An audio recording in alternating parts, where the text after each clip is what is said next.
Today I'm going to show you how to paint the Northern Lights, also called Aurora Borealis, using acrylic paint.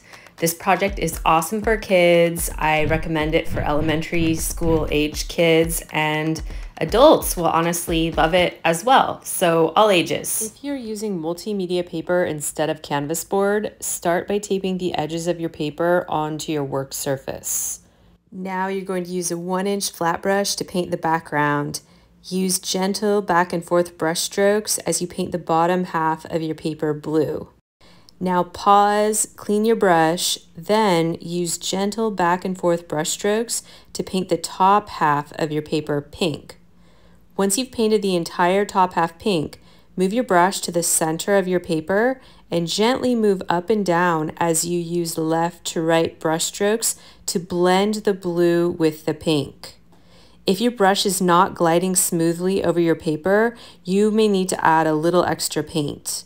Also, your colors will blend more easily here if you add a little bit of water to your paintbrush. You can see here that I'm also blending a tiny bit of purple paint at the top of my paper. This is optional, so feel free to skip this part. So this is what the first layer of your painting is going to look like. I want to pause here so you can get a really good look at it. You want this layer to be fairly dry before you add the next layer. Feel free to use a hairdryer to speed things along. Once this first layer is mostly dry, you're ready to paint the next layer right on top. For this next step, you're going to want a light teal green color and a size 8 round brush. Start on the left side and paint a thin wavy line across your paper. If you like, you can add a second wavy line below it. Now, grab some more paint and go back over this line. Start right where the teal line is, and then make brush strokes that move upwards. Start with small, short, vertical brush strokes, and then gradually make them taller. Wherever there is a ridge, see if you can make your brush strokes longer and higher. You may also want to use longer brush strokes near the middle and use shorter brush strokes near the edge. Really slow down and take your time with this. When you're done, you can paint your second wavy line using the same technique. Remember, start each brush stroke right on the line and then move upwards. Start with short brush strokes, then gradually make them longer. Notice how I'm using really short brush strokes on the edges, and I'm adding long brush strokes where the two ridges are. Once I'm happy with this teal layer, I'm going to let it dry for a bit and then add the next layer, which will be light lime green and will look like this. You can make this color by taking equal parts yellow and white and then adding a touch of green and stirring it all together. I'm going to take this light lime green color and paint a line right above the original teal line. Now I'm going to add vertical brush strokes moving up from this line. Be sure to make these brush strokes shorter so you can still see the teal brush strokes behind them.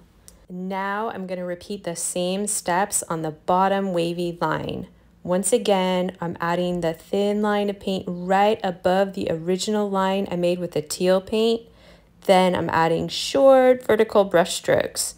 I'm making my brush strokes longer where the ridges are, and I'm making sure my brush strokes are shorter than the ones I used on the layer underneath because I want to be sure to be able to see the teal paint behind it. Once I'm happy with this layer, I'm going to give it a couple minutes to dry. Then I'm going to add the next layer, which will be an even whiter, almost white yellowish green, and will look like this. To make this color, start with some white paint and then add just a drop of the previous color that you just used. Take this paint color and trace right above the line you made with your last color. Then make tiny vertical brush strokes moving up from this line. Be sure to make these brush strokes even shorter than you did on your last layer. Make these brush strokes short enough that your previous layers will show behind it because it'll look cool. Then you're going to do the same thing on the bottom. Once you're happy with how your aurora looks, you're going to switch gears. Grab some white paint and an old toothbrush. Add a couple drops of water to your white paint to make it extra runny. Practice this step on a scratch paper first to make sure that you like the way it looks. Dip your toothbrush in the white paint. Then with the toothbrush bristles facing your paper, take your finger and gently flick the paint onto your scratch paper. You may need to practice this a couple times before you get the hang of it. When you're ready, switch back to your painting and repeat these steps, flicking small specks of white paint onto your painting. These specks will look like stars. Don't go overboard, less is more. Once you're happy with your stars, it's time to grab another piece of scratch paper and practice painting some trees. This is nighttime, so we will just see the silhouettes of these trees and they will look black, not green. So take a tiny brush and some black paint. I recommend adding a couple drops of water to your black paint so the paint will glide on more smoothly. This will make your life so much easier, trust me.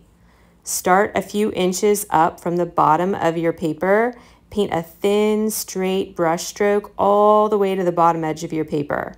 Now grab a little bit more black paint and start adding very tiny brush strokes that start at the top and slant slightly down.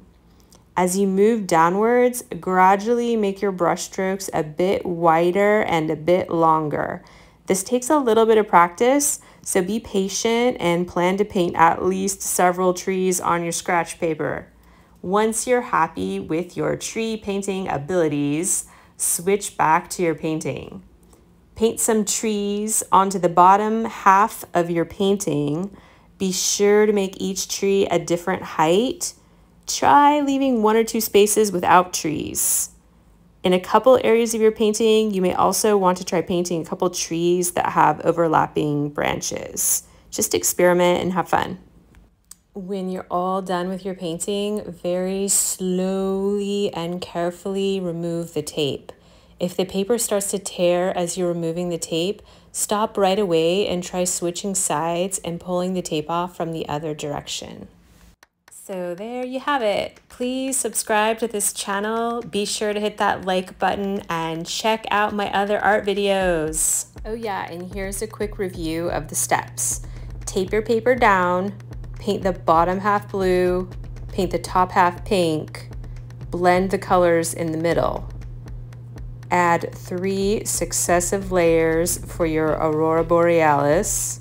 Use a scratch paper to splatter white paint for stars, then splatter white paint on your painting.